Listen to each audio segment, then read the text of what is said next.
A cyclist who is traveling across the country took a break today in KC. KCTV5's Greg Payne shows us how this bike rider is on a long quest to spread an important message. For some, riding bikes is just for fun or exercise.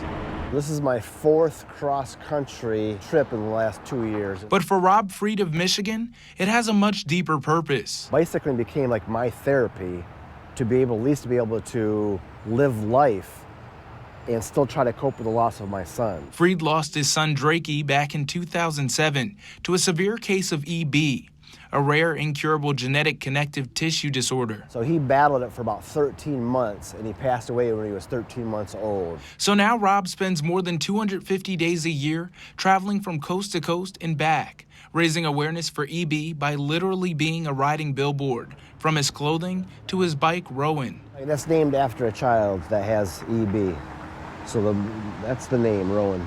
Today, he and Rowan wheeled into Kansas City. It's nice to be able to come to a city like this and be able to share my story, EB awareness. It's good for everybody involved. Along his journey from Virginia to Seattle and back to New York, Freed not only raises money for an EB nonprofit organization called Deborah of America, but he also loves to meet with families impacted by the disorder.